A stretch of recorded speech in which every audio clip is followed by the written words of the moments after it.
Degrees of price elasticity of demand. चलो, price elasticity of demand सबको पता है, पता है ना। ई पी, अगर हम इलास्टिसिटी और हम यहाँ पे पी से प्राइस को रिप्रेजेंट कर रहे हैं, तो हमने कहा था परसेंटेज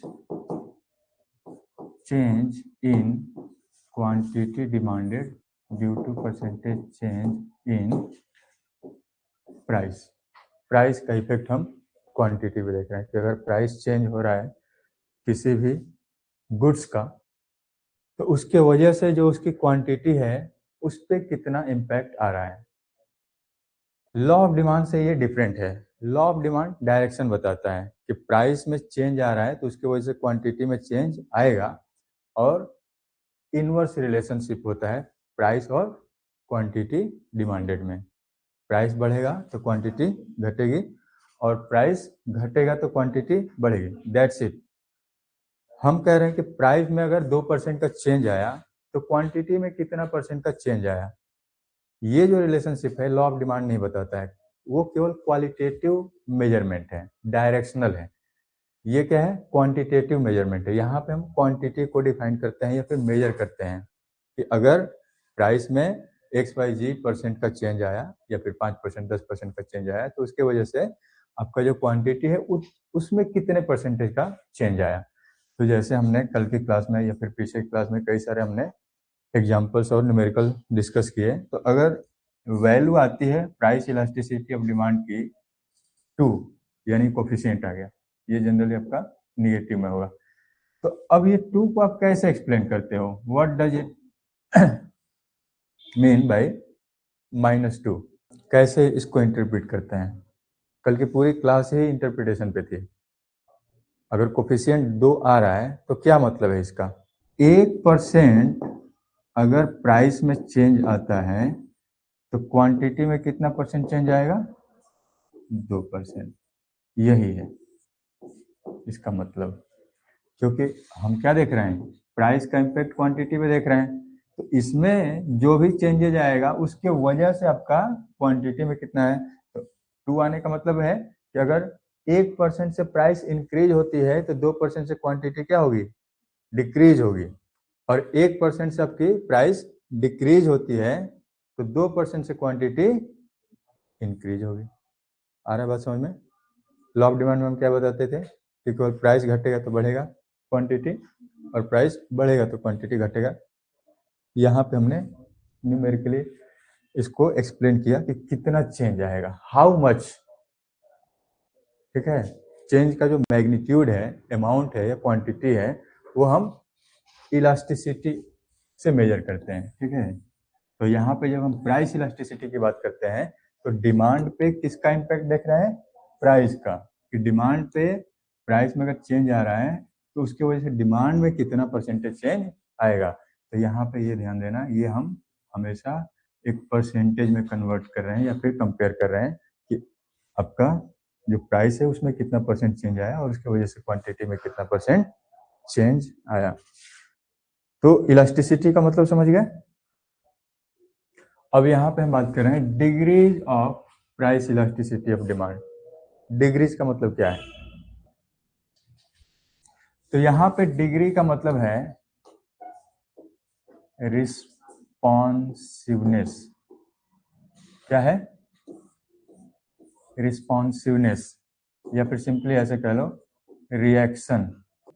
जैसे ऐसे समझ लो, अगर किसी को जोर से थप्पड़ मारे तो लगेगा, उसको लगेगा ना, और धीरे से मारे तो धीरे से लगेगा, मतलब चोट लगेगी। वो डिपेंड करता है कि कितने तेज से उसको मारा गया है। ठीक है, और कई सारे ऐसे भी लोग होते हैं कि उसको कितना भी मारो पीटो उसको कोई फर्क ही नहीं पड़ता है कि नहीं है? ठीक है, इग्नोर होता है ना। तो अब यहाँ पे उसी टर्म्स में देखो, या फिर किसी को कुछ बोल दो कुछ कह दो या डांट दो तो किसी को लग जाता है, बुरा मान जाता है, और किसी को फर्क ही नहीं पड़ता है कि नहीं? तो यहाँ पे भी प्राइस के रेफरेंस में हम डिग्री की बात करें कि इसकी रिस्पॉन्सिवनेस क्या है, इसका रिएक्शन क्या है, किस पे, क्वांटिटी डिमांडेड पे, कि अगर प्राइस चेंज हुआ तो उसके वजह से क्या डिमांड में चेंज आया, और आया तो कितना आया फिर नहीं आया। कई सारे सिचुएशन हो सकते हैं। तो प्राइस में चेंज होने की वजह से हो सकता है कि आपके क्वांटिटी डिमांडेड पे फर्क पड़े, चेंजेज आए, हो सकता है कि चेंजेज ना भी आए, और ये भी हो सकता है कि प्राइस के कंपैरिजन में जो डिमांड है उसमें ज़्यादा चेंजेज आए, और ये भी हो सकता है कि कम चेंजेज आए। अलग अलग आपका सिनेरियो हो सकता है, वो डिपेंड करता है कि गुड्स का टाइप क्या है। ये टाइप्स ऑफ गुड पे डिपेंड करता है या फिर गुड्स के नेचर पे डिपेंड करता है। तो कई सारे ऐसी वस्तुएं होंगी कि प्राइस में अगर वेरिएशन आता है तो उसके वजह से क्वांटिटी पे कोई फर्क नहीं पड़ता है या फिर बहुत ज़्यादा चेंज नहीं आएगा। अब जैसे हम मेडिसिन या फिर इमरजेंसी गुड्स की बात करें और प्राइस एकदम से बढ़ जाए मेडिसिन का, तो जिसका मेडिसिन का मतलब कोई बीमार व्यक्ति है, उसका इलाज चल रहा है, तो क्या कहेगा कि प्राइस बढ़ गया, अब हम इलाज नहीं कराएंगे, हाँ, जब सस्ता होगा तब हम करा लेंगे, तब तक निपट जाएगा। तो यानी इमरजेंसी गुड्स के केस में प्राइस में चेंज आने की वजह से भी क्वांटिटी में बहुत ज़्यादा चेंज नहीं आएगा। लेकिन कुछ आपके लग्जरी गुड्स हो सकते हैं, जैसे कार हो सकता है या फिर आपका एसी हो सकता है, स्मार्ट टीवी हो सकता है। इसके में प्राइस में अगर चेंज आए तो रिएक्शन क्या होगा, क्वांटिटी में वेरिएशन बहुत ज़्यादा होगा। लोग अभी के टाइम के लिए क्या कर सकते हैं, उसको पोस्टपोन कर सकते हैं कि चलो ठीक है, अभी प्राइस बढ़ गया है, जब होली दिवाली सेलिब्रेशन ऑफर जब आएगा तो उसमें ले लेंगे, कुछ डिस्काउंट मिल जाएगा। तो अब ऐसे गुड्स के केस में हम क्या देख रहे हैं कि अगर प्राइसेज में वेरिएशन आता है तो क्वांटिटी में ज़्यादा वेरिएशन आ जाता है, लेकिन अर्जेंसी या फिर इमरजेंसी वाले गुड्स के केस में क्या है, उतना ज़्यादा वेरिएशन नहीं आता है। बात समझ में आ रहा है? जैसे हम बोलचाल की भाषा में भी बोलते हो ना, घंटा फर्क नहीं पड़ता है। तो किसी भी चीज़ के रेफरेंस में बोलते हो कि किसी ने कुछ कह दिया वही वाले रेफरेंस में, तो नहीं फर्क पड़ रहा है, और किसी को फर्क पड़ता है। तो यहाँ पे हम वही बात करें कि फर्क पड़ रहा है कि नहीं पड़ रहा है, और पड़ रहा है तो फिर कितना। आई होप कि डिग्रीज का मतलब तुम लोग को समझ में आया होगा। ठीक है, डिग्री का मतलब है रिस्पॉन्सिवनेस या फिर रिएक्शन। रिएक्शन किस में हम देख रहे हैं, क्वांटिटी डिमांडेड में due to change in price में कितना रिएक्शन आ रहा है। तो ये बेसिकली हमने इलास्टिसिटी से तो मेजर किया ही कि इसका इफेक्ट है, लेकिन डिग्री से मेजर करेंगे हम कि इनका रिएक्शन है कितना, इनका मैग्नीट्यूड कितना है। हम प्राइस के कंपैरिजन में चेंज देख रहे हैं क्वांटिटी में, कि प्राइस में जितना चेंज आया उतना ही क्वांटिटी में भी चेंज आया, कि उससे ज्यादा आया या फिर उससे कम आया। बात समझ में आ रही है? अगर हम कहें कि एक तरफ मैं प्राइस ले लेता हूं, एक तरफ क्वांटिटी डिमांडेड ले लेता हूं, मैं कहूं कि प्राइस में 1% चेंज आया तो उसके वजह से क्वांटिटी में भी 1% का चेंज आया। तो एक सिनेरियो ये हो सकता है, एक हो सकता है कि इक्वल चेंज हो गया, इसमें 1% का चेंज आया और क्वांटिटी डिमांडेड में 2% का चेंज आया, ज्यादा चेंज है। यहाँ पे 1% का चेंज आया और क्वांटिटी में 0.5% का चेंज आया, इससे कम आया। ठीक है, एक केस हो सकता है कि बिल्कुल ही आपका कोई चेंज ही ना हो, यानी जो आपका डिमांड है वो एज इट इज रहेगा, डिमांड में कोई चेंज नहीं आएगा। और एक केस हो सकता है कि आपका डिमांड में इनफाइनाइट चेंज आ जाए। ठीक है, तो ये हम अलग अलग सिनेरियो की बात कर रहे हैं। ठीक है, तो अब यहाँ पे इन्हीं सारे डिग्रीज ऑफ इलास्टिसिटी को अलग अलग नाम से हम जानते हैं। जैसे ये वाला जो पार्ट है, जहाँ पे प्राइस में जितना चेंज आया उतना ही आपके क्वांटिटी में भी चेंज आया, तो इसको हम कहते हैं यूनिटरी इलास्टिक डिमांड।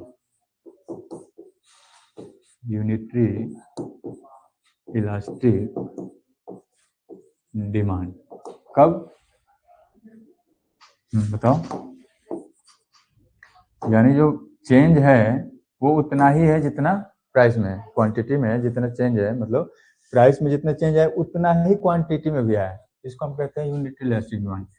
अगर प्राइस के कंपैरिजन में क्वांटिटी में ज्यादा वेरिएशन आ जाए तो अब हम यहाँ पे 1% की बात करते हैं। 1% अगर प्राइस में चेंज आ रहा है और क्वांटिटी में 2%, यानी क्वांटिटी ज्यादा से रेट किया,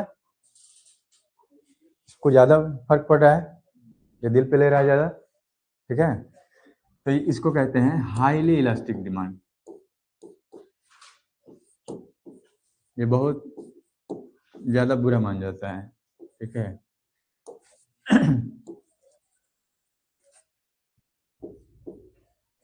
यहाँ पे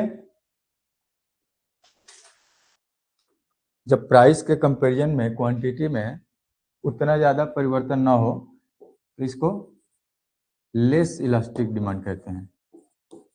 लेस इलास्टिक डिमांड।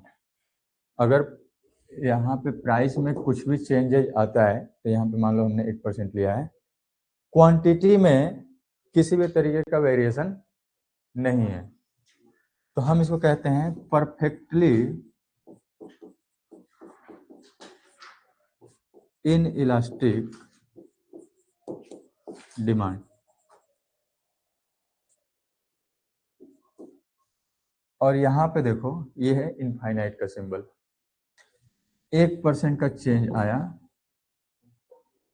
या फिर किसी भी एक पर्टिकुलर प्राइस पे जो क्वांटिटी है उस गुड्स की वो इनफाइनाइट होती है, तो ऐसे सिनेरियो में हम कहते हैं परफेक्टली इलास्टिक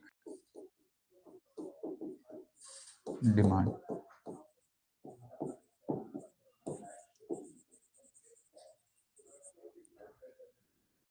अब इसको डिटेल में भी डिस्कस करेंगे और इसके ग्राफ को भी हम डिस्कस करेंगे, इसका ग्राफ कैसे बनाया जाता है। इलास्टिसिटी को कैसे हमने कैलकुलेट किया था एक बार फिर से देखो। इलास्टिसिटी, प्राइस इलास्टिसिटी डिमांड, ये रेशियो है percentage change in quantity demanded due to percentage change in price. तो ये रेशियो है, यानी x अपॉन y के फॉर्म में है, x अपॉन y के फॉर्म में है। अब यहाँ पे जो कोफिशिएंट है, कोफिशिएंट हमने यहाँ पे दिखाया ना, यहाँ पे क्वांटिटी डिमांडेड में हमने दिखाया कि कितना चेंजेज आ रहा है, तो इसके हिसाब से जब कैलकुलेशन करोगे तो कुछ ना कुछ आपका कोफिशिएंट निकल के आएगा, यानी जो आपका न्यूमरेटर है उसको डिनोमिनेटर से डिवाइड करोगे तो कुछ ना कुछ वैल्यूज आएंगे यहाँ पे। तो हम कह रहे हैं कि अगर न्यूमरेटर और डिनोमिनेटर दोनों सेम है तो इसकी वैल्यू क्या होगी, ठीक है। यानी ये कौन सा आपका इलास्टिसिटी में आएगा, यूनिटरी इलास्टिसिटी में आएगा, क्योंकि दोनों सेम प्रोपोर्शन में चेंज हुए हैं। अगर न्यूमरेटर ज्यादा हो और डिनोमिनेटर कम हो उस केस में 2 आएगा। अगर हम बात करें न्यूमरेटर डिनोमिनेटर से कम हो तो इसकी वैल्यू भी कितनी आएगी, ठीक है। अगर हम न्यूमरेटर और डिनोमिनेटर, ठीक है, आगे वाले केस के लिए आगे डिस्कस करते हैं। तो अब यहाँ पे जो न्यूमरेटर और डिनोमिनेटर लिए हो, क्योंकि यहाँ पे जो वैल्यू आएगी वो आपके कैलकुलेशन के हिसाब से आएगी कि परसेंटेज चेंज डिमांड में और प्राइस में कितना आया। जब कैलकुलेट करोगे तो आपको ये वाले कोफिशिएंट मिलेंगे और ये वाले कोफिशिएंट आपको एक्सप्लेन करेंगे कि वैल्यू आपका कितना आएगा। चलो, तो पहला हम डिस्कस करते हैं परफेक्टली इलास्टिक डिमांड। चलो 1 बाय 1 करके सारा डिस्कस कर लेते हैं। Perfectly elastic demand. Perfectly elastic demand जब आप डिफाइन करते हो, ये वो सिनेरियो है जहां पे प्राइस में थोड़ा सा भी इंक्रीमेंट होता है तो जो डिमांड है वो एकदम से आपकी 0 हो जाती है। परफेक्टली जब इलास्टिक डिमांड की बात करते हो तो इलास्टिक का मतलब यहाँ पे समझो, जो रिएक्शन है वो रिएक्शन आपका ज़्यादा है और परफेक्टली आपने लगाया है। तो इसको जब आप कहते हो कि ये आपका एक पर्टिकुलर प्राइस है, तो इस प्राइस पे जो क्वांटिटी है वो इनफाइनाइट है। ठीक है, यहाँ पे हम एक्स एक्सिस पे क्या रिप्रेजेंट करते हैं, क्वांटिटी, वाई एक्सिस पे क्या रिप्रेजेंट करते हैं, प्राइस।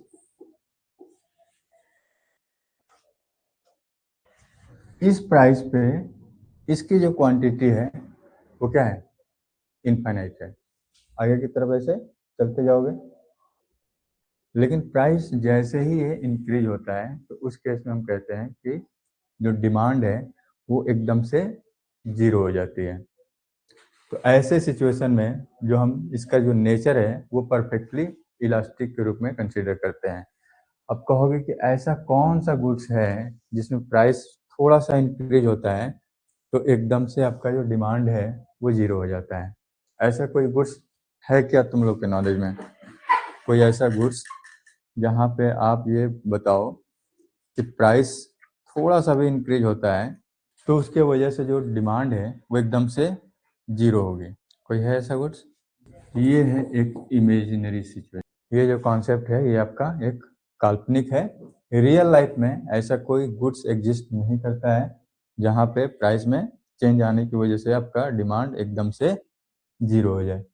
तो यहाँ पे हम कह रहे हैं कि पर ग्राफ पे देखो, प्राइस P है और जो हमने ये जो डिमांड कर्व बनाया है वो पैरेलल टू क्या है, एक्स एक्सिस है। ये एक्स एक्सिस है, ठीक इसी के समानांतर हमने इसको डिमांड कर्व को बनाया है। यहाँ पे elasticity, price elasticity of demand, इसको हम कहते हैं वो इनफाइनाइट है, क्योंकि इस प्राइस पे डिमांड आपका इंडेफिनिट है।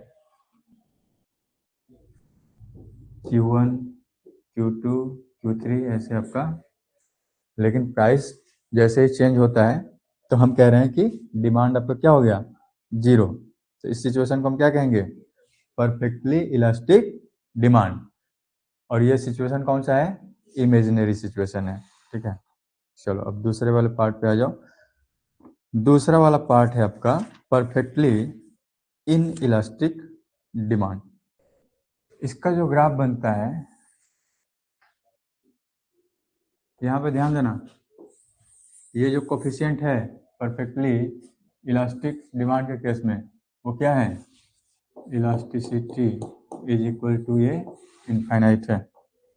परफेक्टली इन इलास्टिक डिमांड इस केस में क्या है, इलास्टिसिटी प्राइस का ये है 0। अब इसका जो डिमांड कर्व बनता है वो बनता है पैरेलल टू वाई एक्सिस।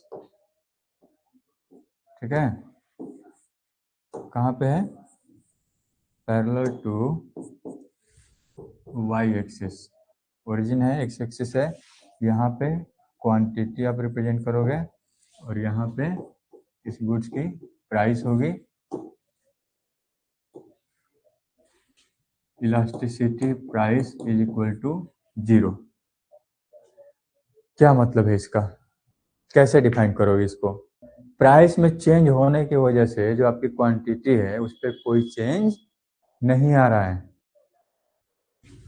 अगर ये हम प्राइस लेते हैं P, तो भी क्वांटिटी क्या है, Q। प्राइस अगर हमने बढ़ाया P1 तो भी क्वांटिटी क्या है, Q। प्राइस अगर हमने घटाया तो भी क्वांटिटी क्या है, यानी प्राइस के बढ़ने या घटने से क्वांटिटी पे कोई असर नहीं पड़ रहा है। ठीक है, ये वही है जिसको बोलने पे उसके कान में नहीं घुसता है, उसको फर्क नहीं पड़ता है, ये वही वाला सिचुएशन है। तो यानी ये वो सिचुएशन परफेक्टली इनइलास्टिक डिमांड जहाँ में प्राइस में वेरिएशन होने की वजह से क्वांटिटी में किसी भी तरीके का चेंजेज नहीं आता है। तो demand does not change with the change in price. क्या इसके कोई एग्जाम्पल है, कोई ऐसा वस्तु जहाँ पे प्राइस में चेंज आने की वजह से घटे या बढ़े क्वांटिटी में कोई डिफरेंस नहीं आता है? कौन से गुड्स हैं? ठीक है, सॉल्ट है या फिर इमरजेंसी गुड्स, मेडिसिन इसमें इंक्लूड हम कर सकते हैं। हालांकि वो आपका लेस इलास्टिक डिमांड में भी कंसीडर किया जाता है, लेकिन इसमें भी आप कंसीडर कर सकते हो। ठीक है, क्योंकि नमक है, अब ये थोड़ी है प्राइस बढ़ गया तो नमक खाना छोड़ देंगे, या फिर नमक खाएंगे प्राइस बढ़ गया अब आप थोड़ा थोड़ा कम नमक कम खाएंगे, ऐसा तो नहीं है। कहेंगे हल्दी हल्दी का प्राइस बढ़ गया तो अब बिना हल्दी का दाल बनेगा, सफेद दाल। ठीक है, तो कुछ ऐसी चीजें हैं जहाँ पे प्राइस की वजह से बहुत ज्यादा उनके डिमांड पे फर्क नहीं आता है। और यहाँ पे बहुत ज्यादा की हम बात नहीं करें, हम बिल्कुल की बात करेंगे, बिल्कुल ही फर्क नहीं पड़ता है। ठीक है, तो एक सॉल्ट का एग्जांपल ले सकते हैं। हालांकि ये भी जो केस है एक इमेजिनरी सिचुएशन में ही आता है। ठीक है, क्योंकि कहीं ना कहीं थोड़ा बहुत परिवर्तन आता है, लेकिन सॉल्ट के केस में देखा जाए तो हम ऐसा नहीं देखते हैं। ठीक है, सॉल्ट आपका रेगुलर बेसिस प्राइस बढ़े तो भी उतना ही कंज्यूम किया जाता है, और घटने के बाद ऐसा तो नहीं है कि है नमक सस्ता हो गया चलो ले आओ आज 2 किलो भर भर के डालते हैं, छींट छींट खाएंगे नहीं। तो ये हो गया तुम्हारा परफेक्टली इन इलास्टिक डिमांड।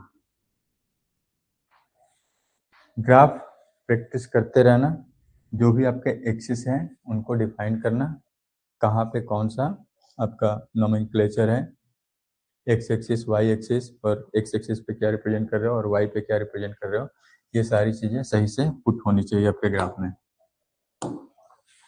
चलो तीसरा आ जाते हैं, वो क्या है? Highly elastic demand. ये जो केस है वो है मोर देन वन का, इलास्टिसिटी प्राइस आपका मोर देन वन होगा। हाँ बिल्कुल, ग्रेटर देन यूनिटरी हो जाएगा, क्योंकि एक से ज्यादा हुआ ना, यूनिटरी में एक हो गया, अब ग्रेटर देन यूनिटरी का मतलब एक से ज्यादा। तो अब इस केस में आप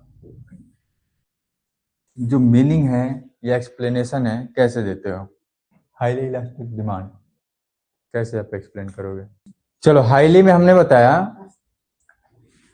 कि जो क्वांटिटी डिमांडेड है उसमें परिवर्तन ज्यादा होगा एज कंपेयर टू प्राइस। यानी प्राइस 1% से चेंज हो रहा है तो डिमांड में कितना चेंज आएगा? एक से ज्यादा, 2% हो सकता है, 5% हो सकता है, 10% हो सकता है। अगर प्राइस में 5% का चेंज आया तो डिमांड में उससे ज्यादा होगा, 6% होगा, 7% होगा, 8% होगा, 10% होगा। ठीक है, तो इसको कहते हैं हाईली इलास्टिक डिमांड, यानी change in quantity demanded is more than as compared to change in price. ठीक है, तो प्रोपोर्शनेट चेंज हम कैलकुलेट कर रहे हैं कि कितना परसेंटेज चेंज प्राइस में आया, कितना परसेंटेज चेंज क्वांटिटी में आया, दोनों को हमने कंपेयर किया तो हमने देखा कि प्राइस से ज्यादा चेंज क्वांटिटी में आया है। अब इसका ग्राफ कैसे बनता है? क्वांटिटी में ज्यादा चेंज आएगा ना, ये P है, इसके सापेक्ष ये क्वांटिटी Q। प्राइस में देखो जो चेंज आ रहा है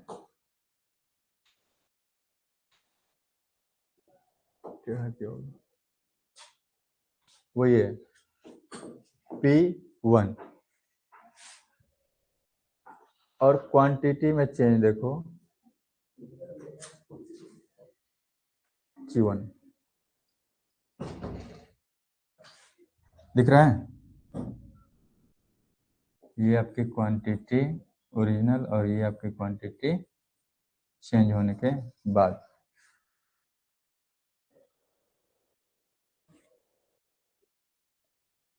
वेरिएशन दिख रहा है? किस में ज्यादा है?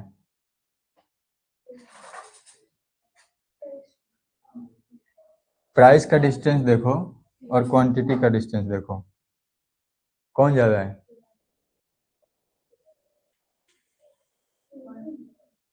Q और Q1, Q और Q1 is more then P और P1। ये जो डिस्टेंस है वो प्राइस के कंपैरिजन में क्वांटिटी में ज़्यादा दिख रही है, तो चेंजेस किस में ज़्यादा आया? क्वांटिटी में। इसको हम क्या कहेंगे? प्राइस को हम कंपेयर कर रहे हैं क्वांटिटी से, डिस्टेंस देखो, जितना चेंज, ये जो गैप आपका प्राइस में दिख रहा है उससे ज़्यादा गैप हमें क्वांटिटी में दिख रहा है, यानी प्राइस में कम चेंज आया है और क्वांटिटी में ज़्यादा आया है। हाईली इलास्टिक डिमांड, डिमांड क्या है? हाई है, रिएक्शन ज़्यादा है, ठीक है, रिएक्शन इसमें ज़्यादा है, यानी प्राइस के कंपैरिजन में जो डिमांड है उसमें ज़्यादा परिवर्तन आ रहा है। तो इसको हम एक्सप्लेन करते हैं कि when percentage change in quantity demanded is more than percentage change in price of the commodity, it is considered highly elastic demand। हम क्या कहेंगे? Highly elastic demand. हमको जो लैंग्वेज में समझ में आता है या लिख में जिसमें भी कंफर्टेबल हो उसी तरीके से एक्सप्लेन करो, कोई दिक्कत नहीं है। बात यह है कि वो इंटरप्रिटेशन आपका सही होना चाहिए। हिंदी में भी अगर हम कह रहे हैं तो यहाँ पे जो हम इलास्टिसिटी की बात कर रहे हैं, तो किसी वस्तु की जो मांगी जाने वाली मात्रा है उसमें प्रतिशत परिवर्तन, आपका जो कीमत है, कीमत में परिवर्तन प्रतिशत परिवर्तन के कंपैरिजन में ज़्यादा है, डिमांड में परिवर्तन ज़्यादा है और कीमत में परिवर्तन उससे कम है, तो इसको हम कहेंगे हाईली इलास्टिक डिमांड। अब इसमें कौन से गुड्स आते हैं? Highly elastic demand, more than unit elastic. इसमें जितने भी आपके लग्जरी गुड्स होते हैं वो सारी चीज़ें आती हैं, जैसे हमने कार की बात कर ली, या फिर एसी हो गया। ये डिपेंड करता है कि किसके लिए लग्जरी क्या है। आज के टाइम पे अगर एयर कंडीशन की भी बात करें तो लग्जरी नहीं है, अब नेसेसिटी बन गया है बहुत सारे लोगों के लिए। तो ये हो गया तुम्हारा हाईली इलास्टिक डिमांड। कोफिशिएंट याद रखना है इसका होगा वो मोर देन 1 होगा। ग्राफ पे देख लेना ग्राफ कैसे बनाया जा रहा है। चलो अब चौथे पे आ जाओ, लेस इलास्टिक डिमांड। अब समझ में आ रहा है? लेस इलास्टिक डिमांड का मतलब कि अब जो प्राइस में चेंज आएगा उसके कंपैरिजन में क्वांटिटी में उससे कम चेंज आएगा, यानी प्राइस में जो वेरिएशन होगा वो ज्यादा होगा और क्वांटिटी में जो वेरिएशन होगा वो क्या होगा? कम होगा। इसका जो कोफिशिएंट इलास्टिसिटी ऑफ प्राइस वो है लेस देन 1, ठीक है। यहाँ पे मोर देन 1 था, यहाँ पे लेस देन 1 हो गया। ग्राफ कैसे बनेगा इसका?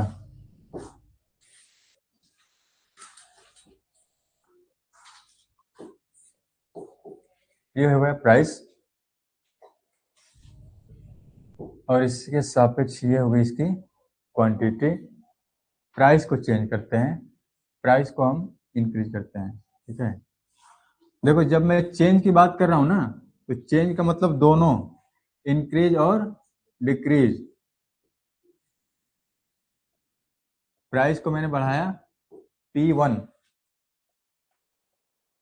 क्वांटिटी घटी, ये हो गई Q1। अब डिस्टेंस देखो किस में ज्यादा है? प्राइस में, यानी प्राइस में जो चेंज है वो ज्यादा है और क्वांटिटी में कम है, तो ये क्या हो गया? Less elastic demand. जब आप न्यूमरेटर और डिनोमिनेटर कंपेयर करोगे तो इस केस में क्या होगा? न्यूमरेटर हो सकता है कि 10 हो और डिनोमिनेटर आपका 20 हो। प्राइस में जो परसेंटेज चेंज आया वो 20% से आया और क्वांटिटी में जो परसेंटेज चेंज आया वो 10% से आया, यानी जितना प्राइस में वेरिएशन आ रहा है उतना क्वांटिटी में वेरिएशन नहीं आ रहा है। यानी रिएक्शन इसमें क्या है, कम है, तभी तो हम इसको लेस इलास्टिक बोल रहे हैं ना। तो यहाँ पे अब यहाँ पे डिवाइड करोगे तो इसका वैल्यू कितना आएगा। चलो तो ये हो गया लेस इलास्टिक डिमांड। इसमें किस तरह के गुड्स हम कंसीडर करेंगे, लेस इलास्टिक डिमांड या फिर लेस देन यूनिट इलास्टिक। जैसे उसमें हमने किया था ना मोर देन यूनिट इलास्टिक, तो इसमें हम लेस देन यूनिट इलास्टिक कर लेंगे। इसमें कौन से गुड्स आएंगे, ये रेगुलर या डे टू डे के आइटम्स हैं, ये लग्जरी गुड्स नहीं है जिसको आप रेगुलर बेसिस पे आप यूज करते हो। ठीक है, खाने पीने की चीज़ें हो गया, रेस्टोरेंट में आपका खाना हो गया, तो जनरली जब प्राइसेज किसी रेस्टोरेंट के बढ़ जाए तो ना ठीक है प्राइस बढ़ गया है, तो हम हफ्ते में 4 दिन जाते थे अब 2 दिन जाएंगे। ठीक है, कौन जाता है, मान लो चाय है, रोज चाय पीते थे, दाम बढ़ गया, चलो ठीक है कम चाय पियेंगे, नहीं। तो ये हो गया लेस इलास्टिक डिमांड, इसकी इलास्टिसिटी आप लेस देन 1 से रिप्रेजेंट करते हो। ग्राफ को हमेशा आंख मूंद के रिप्रेजेंट कर लिया करना, ठीक है। X axis, Y axis origin, इधर में क्वांटिटी डिमांडेड या फिर डिमांड, और इधर प्राइस। मेरे जैसा उर्दू और डॉक्टर वाला राइटिंग मत लिखना तुम लोग, बढ़िया से लिखना, क्योंकि मेरा कंप्लीट हो गया है। 5वां यूनिट इलास्टिक डिमांड या फिर unitary elastic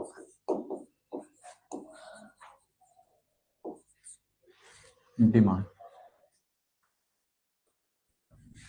elasticity of demand price के लिए पी ले लेते हैं, ये इक्वल टू 1।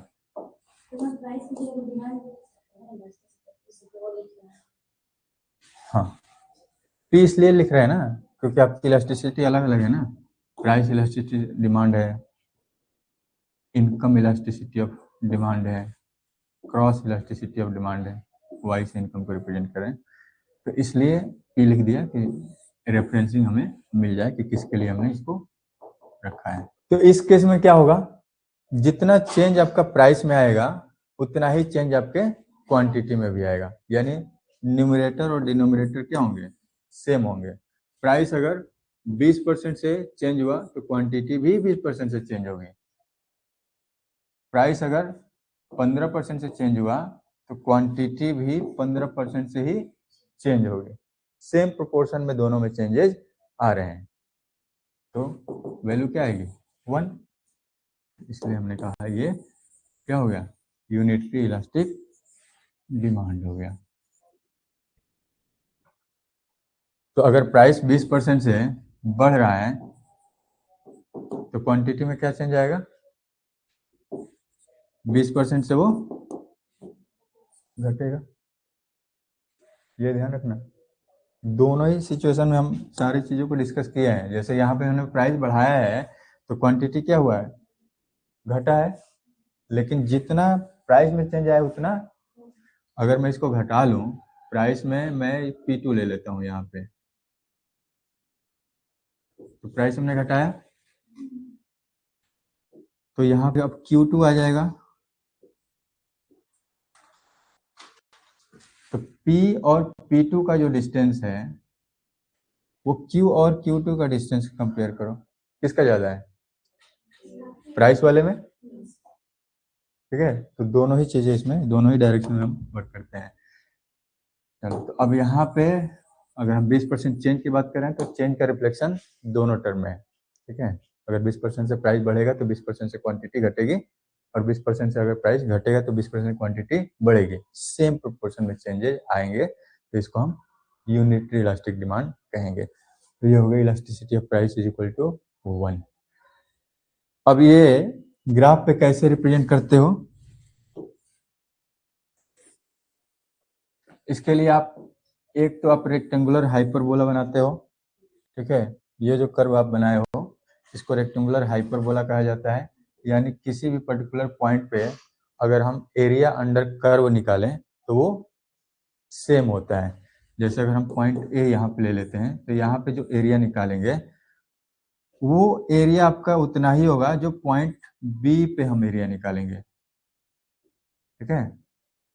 यानी ए और यहाँ पे मान लो एम ले लेते हैं, ओ ले लेते हैं और यहाँ पे एन ले लेते हैं। तो ओ एम ए एन, ठीक है, या एन ए एम ओ, अगर ये हम एरिया निकालते हैं तो किसके बराबर होगा?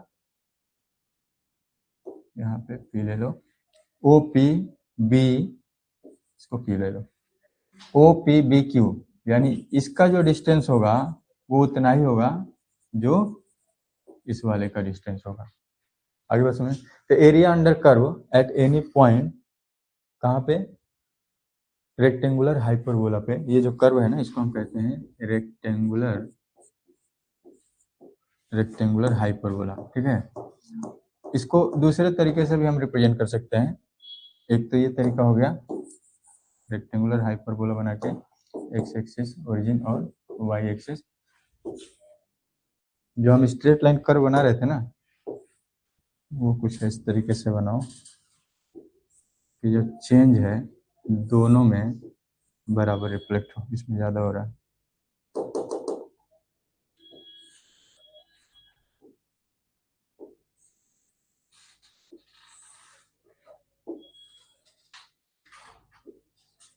बताओ, ये दोनों डिस्टेंस ऑलमोस्ट इक्वल दिख रहा है ना। अगर हम पी ले लेते हैं तो यहाँ पे क्यू क्या हो गया? अच्छा, ये ज़्यादा है, ये कम है? नहीं, मैं तो बनाऊंगा। कैसे नहीं बनेगा? हम मन में नहीं करेंगे। डन लगभग। हाँ ठीक है, ये थोड़ा सा ज्यादा मुझे दिख रहा है, ठीक है। तो अब यहाँ पे ये डिपेंड करता है, ये कर्व थोड़ा सा और जो ढलान है ना और थोड़ा ऊपर की तरफ बनाएंगे तो हो जाएगा। थोड़ा सा और ढलान इसको ऊपर की तरफ करेंगे तो हो जाएगा। अब मैं तुम लोगों को बता देता हूँ कि ये जितने फिगर्स हैं उसमें कंफ्यूजन क्यों नहीं होना चाहिए और कैसे उसको ड्रॉ करेंगे। तो ये जो कर्व है ये कौन सा है? यूनिटरी इलास्टिक का है। इलास्टिसिटी ऑफ प्राइस क्या है इसमें? इक्वल टू 1 है, ठीक है। जितना प्राइस में चेंज है उतना ही क्वांटिटी में भी चेंज है। तो या तो ये फिगर बना लेना या फिर ये फिगर बना लेना। दोनों ही केसेस में आपका जो रिफ्लेक्शन है चेंज का, किसका? प्राइस का क्वांटिटी पे वो सेम आएगा, इसमें भी और इसमें भी। ये P है तो इसके सापेक्ष ये क्वांटिटी Q है, ये P1 है तो ये Q1 है। तो ये जो डिस्टेंस है वो इसके बराबर होगा। X axis, Y axis, origin, ये सब जरूर से मेंशन करना। तो ये हो गया। अब एक बार सारा ग्राफ में समराइज कर देता हूँ। परफेक्टली इलास्टिक डिमांड है, demand curve parallel to X axis, ठीक है। ये वाला जो पार्ट है ये कौन सा है? ये आपका एक्स एक्सिस है, तो ये पैरेलल टू एक्स एक्सिस हो गया। दूसरा परफेक्टली इन इलास्टिक, ये पैरेलल टू वाई एक्सिस, ठीक है। ये वाई एक्सिस है, इसके सापेक्ष है।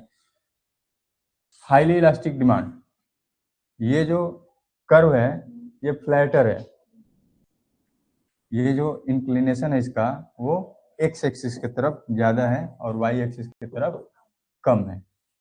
तो ऑटोमेटिक जब इस तरीके से थोड़ा सा फ्लैटर कर्व बनाओगे ना तो ज्यादा दिमाग लगाने की जरूरत नहीं है। ऑटोमेटिक तुम्हारा यहाँ पे जो गैप होगा वो इसके कंपेरिजन में कम होगा, या फिर यहाँ का ये क्वांटिटी वाला गैप होगा इसके कंपेरिजन में ज्यादा आएगा। तो मतलब जैसे कर्व बना रहे हो ना तो इसको थोड़ा सा ऐसे फ्लैट कर देना।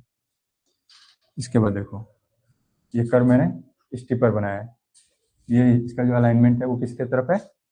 वाई एक्सिस की तरफ है। इसको हम कहते हैं स्टिप, खड़ा है, ठीक है।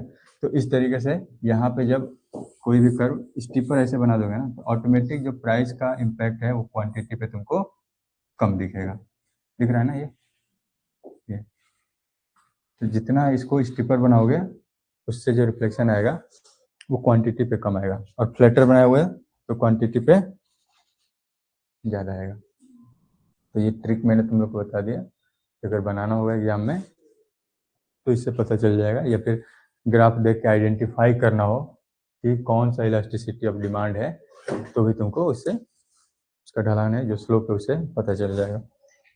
और यहाँ पे इक्वल डिस्ट्रीब्यूशन है, ठीक है, तो ये न स्टिप होगा न फ्लैटर होगा, मिड में होगा, तो मिड में होगा तो ये ऑटोमेटिक इक्वल डिस्ट्रीब्यूशन पे आ जाएगा, ठीक है। चलो, तो यूनिट इलास्टिक में हमने एग्जांपल शायद डिस्कस नहीं किया, ठीक है। एग्जांपल में जैसे क्लॉथ्स वगैरह हम ले लेते हैं, यानी सिंपली ऐसी वस्तु है जहाँ पे जितना प्राइस में चेंज आता है ऑलमोस्ट उतना ही आपका क्या होगा, क्वांटिटी में भी चेंज आएगा, तो उसको हम यूनिट इलास्टिक ऑफ डिमांड में रखते हैं। चलो, अब यहाँ पे कुछ और दिक्कत है तो बताओ।